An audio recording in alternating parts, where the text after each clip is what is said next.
పరిచయాలు ఉంటాయి. సో అన్ని పార్టీలలో నాకు పరిచయాలు ఉన్నాయి. అట్లా పరిచయము దగ్గర దూరం అని ఏం లేదు. ఎండ్ ఆఫ్ ది డే పార్టీకే పని చేయాలి. ఎవరైనా ఆయనైనా కాంగ్రెస్కే పని చేయాలి, ఏం బీజేపీకే పని చేయాలి.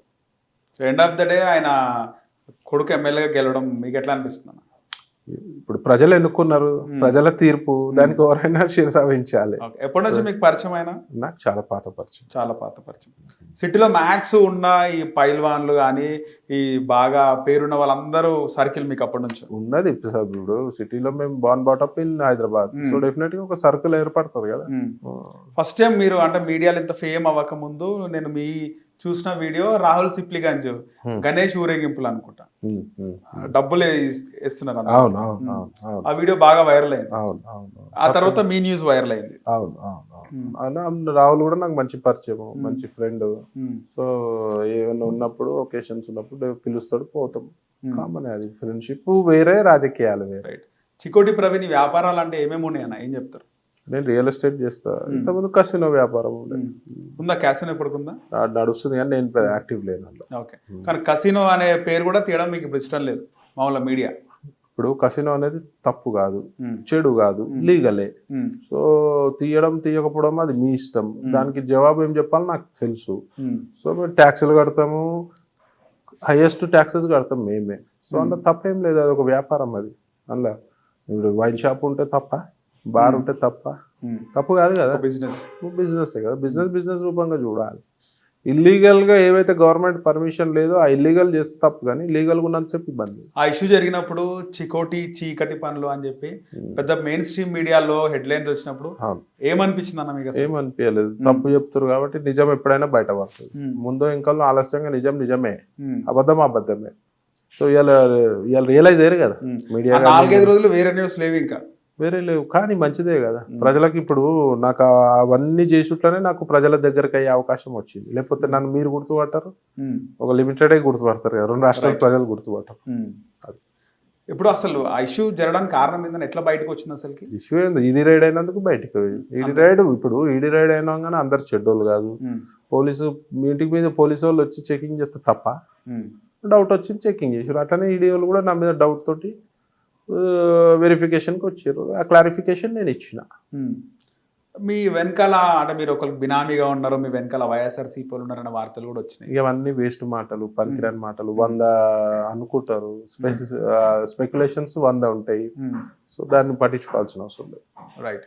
సో మీ కార్ స్టిక్కర్ సంబంధించి కూడా మల్లారెడ్డి? నాది కాదు ఆ కార్ స్టిక్కర్, మాధవ్ రెడ్డి. నాది కాదు. ఓకే, మీది కాదు. నా కార్ చెక్ చేస్తే మల్లారెడ్డి కార్ స్టిక్కర్ అది వాళ్ళది. మాధవ్ రెడ్డిని అడగండి మీరు, అది నాకు సంబంధమే లేదు. ఆ కార్ నాది కాదు, చూసుకోండి. సో అప్పటికి మీరు పొలిటికల్లో లేరు, పాలిటిక్స్ కి దూరంగా ఉన్నారు. ఎప్పుడు కూడా నేను పొలిటికల్ ఆలోచన లేకుండా. ఓకే.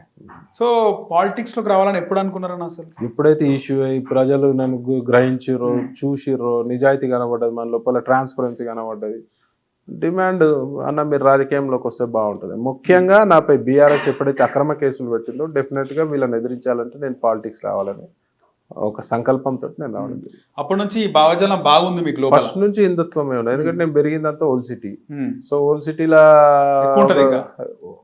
కట్టర్ ఉంటారు ఓల్డ్ సిటీలో. ఎందుకంటే చూస్తాం కదా, లైవ్ గా చూస్తాం కదా ఎన్ని దౌర్జన్యాలు జరిగినాయి. కర్ఫ్యూలు వచ్చినప్పుడు, జమానాల కర్ఫ్యూలు వచ్చినప్పుడు, చెన్నారెడ్డి పీరియడ్ లో కర్ఫ్యూలు వచ్చినప్పుడు ఇళ్లలో హిందువుల ఇళ్లలో గుసాయించి కొట్టడం, చంపడం. క్లోజ్ ఫ్రెండ్స్ ఉంటారు, పక్కపక్కన హిందువులు ఉంటారు, కానీ ఆ టైంలో రారు కాదు, వాళ్ళే వచ్చి ఇలా చంపిన సంఘటన హిందువుల. ఓకే, హిందూ ముస్లిం క్లోజ్ ఫ్రెండ్స్ ఉంటారు కానీ వచ్చి చంపేస్తుంటారు. అట్లాంటి సంఘటనలు చాలా జరిగినాయి చెన్నారెడ్డి పీరియడ్. మీరు ఇన్వాల్వ్ అయినారా గొడవలలో?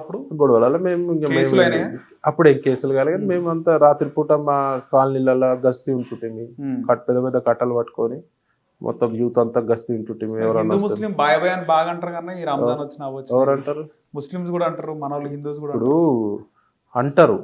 ముస్లింలు అందరు చెడ్డోళ్ళు కాదు, హిందువులు అందరు మంచోళ్ళు కాదు, కానీ ఎవరైతే రెచ్చగొట్టేటోళ్ళు ఉంటారో వాళ్ళ వల్ల జరిగాయి ఇట్లాంటి సంఘటనలు అవుతుంది. అప్పుడు బాబ్రీ మస్జిద్ ఇష్యూ అయినప్పుడు విచక్షణ కోల్పోయి హిందువులపై దాడులు, ఇళ్లపై దాడులు, హిందువుల ఇల్లులు తగలబెట్టే ప్రయత్నాలు చేయడం, అట్లాంటివి చాలా జరిగింది. అవన్నీ మేము కళ్ళ ముందు చూసినాం. లోపల ఒక బ్లడ్ బాయిల్ అవుతుంది. నిన్న మంచిగా ఉన్నారు ఇద్దరు, ఇవాళ వచ్చి మనల్ని హిందూ సోదరుని చంపేసి తట్టుకోలేము అట్లాంటివి. సో ఏమైనా ఇష్యూస్ అయితే కూడా మన వాళ్ళు 10 మంది జమ అయ్యే లోపల వాళ్ళు 100 మంది జమ అవుతారు. యూనిట్ ఎక్కువ ఉంటుంది ఇంకా వాళ్ళ దాంట్లో. వాళ్ళ దాంట్లో యూనిటీ ఎక్కువ ఉంటుంది. మైనారిటీలలో జనరల్గా ఏ మైనారిటీ ఉన్నా యూనిటీ ఎక్కువనే ఉంటుంది. సో అట్లాంటి సంఘటనలు ఏదన్నా ఈ యాక్సిడెంట్స్ అయితే కూడా వాళ్ళ తప్పు ఉన్నా కూడా మనోళ్ళపై దాడి చేయడం, ఆడ మనోళ్ళు వాడు ముస్లిం చూసుకుంటా వాడు కనబడితే ఇంకో ముస్లిం అయినా వచ్చి వచ్చి ఆపేస్తారు. క్యా బాయ్. హా. మనోళ్ళని తోముతుంటే కూడా మనోడు పట్టించుకోడు, పోతుంటే అట్లా వెళ్ళిపోతూనే ఉంటాడు. ఇది మారుతానా ఈ వ్యవస్థ, ఇది మారుతుందా? మారాలి.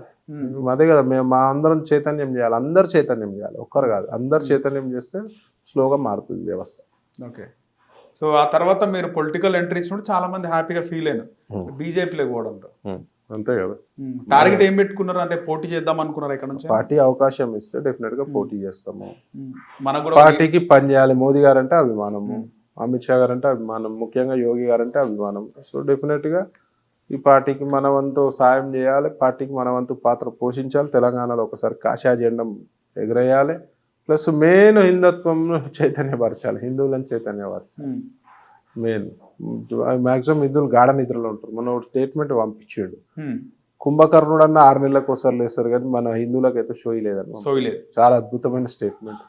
మరి ఇవన్నీ మనం ఇట్లా చికోటి ప్రవీణ్ ఒక్కడు, రాజాసింగ్ ఒక్కడు, బండి సంజయ్ గారు ఒక్కరు కాదు, అందరు ప్రతి ఒక్కరు ఇవాళ హిందుత్వం చైతన్యపరచకపోతే రేపు రాను రోజులలో చాలా టఫ్ రోజులు రాబోతున్నాయి.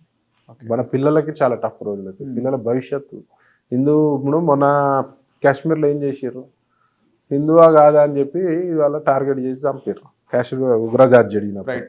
సో అట్లాంటి పరిస్థితులు వస్తున్నాయంటే మరి ఎవరు మేల్కోవాలి, ఎవరు ఐకమత్యం ఉంటే ఏం కాదు, ఐకమత్యం లేకుండా ఇట్లనే ఉంటే మాత్రం చాలా ఇబ్బంది పడే పరిస్థితులు ఏర్పడుతుంది. ముఖ్యంగా యువత పోరాటం చేస్తుంటే ఇందులో అమిత్ షా కొడుకు లేడు, వీళ్ళ కొడుకు లేరు, వాళ్ళ కొడుకు లేరు, కిషన్ రెడ్డి కొడుకు లేరు. సామాన్య హిందువులు నష్టపోతున్నారు, వాడుకుంటున్నారు అని చెప్పి వాళ్ళకి ఏం చెప్తారు? ఎవరెవరు వాడుకుంటలేదు. బీజేపీ పార్టీ, బీజేపీలో వారసత్వ రాజకీయం నడవదు. ఇవాళ బీఆర్ఎస్ లో వారసత్వ రాజకీయం. ఇవాళ కవిత కానీ కేటీఆర్ కానీ కవిత బయటికి రావడానికి కారణమే వారసుల మధ్యలో ఆధిపత్య పోరు.